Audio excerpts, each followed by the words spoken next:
కమలాకుచ చూచుక కుంకమ కమలాకుచ.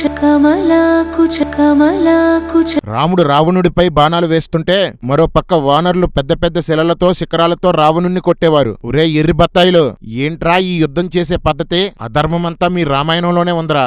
మీ ధర్మాన్ని కాపాడుకోవాలి అంటున్నారు కదా. మీరు మీ ధర్మాన్ని కాపాడుకోవాలనుకుంటే ముందుగా రామాయణాన్ని గొయ్యి తీసి పాతేయండ్రా. అప్పటి వరకు అధర్మం మాత్రమే మన దేశాన్ని ఏలుతుంది. ధర్మం లేని రామాయణాన్ని పాటిస్తే అధర్మమే పీఠం మీద కూర్చుంటుంది, అధర్మమే రాజ్యమేలుతుంది, అధర్మమే రాజ్యాంగం అయిపోతుంది. తీవ్రంగా గాయపడిన రావణుణ్ణి అతని సారథి యుద్ధరంగం నుండి వేరొక దారికి తీసుకుపోతుంటే రావణుడు కోప్పడి, నేను యుద్ధం చేసే తీరుతాను, రాముడికి ఎదురుగా రథాన్ని పోనివ్వు అంటాడు. ఇది రామ రోషమంటే.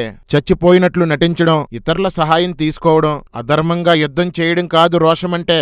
రావణుడు చేస్తున్నాడే అది రోషంతో కూడిన యుద్ధమంటే. అధర్మంగా యుద్ధం చేసిన నువ్వు జానకిరాముడు కాదు, పెద్ద జాదూరాముడివి. జై శ్రీరామ్.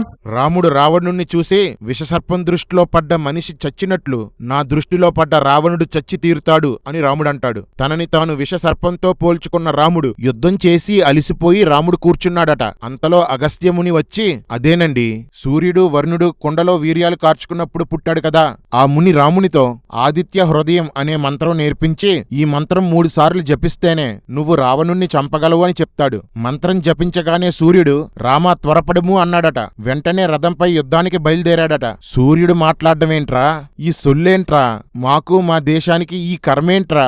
రాముడు, సారథి రావణుడు చావడానికే వస్తున్నాడు, రథాన్ని పోనివ్వు అంటాడు. వెంటనే రావణుడు బాణాలతో రాముడి కడుపులో ఫసక్.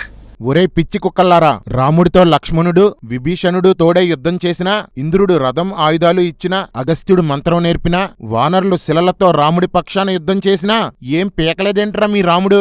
కనీసం కడుపులో గుచ్చుకున్న బాణాన్నైనా పీక్కోమనండ్రా. మీలాంటి ఎర్రి కుక్కలకి ఈ ఎర్రి రామాయణమే కరెక్ట్రా.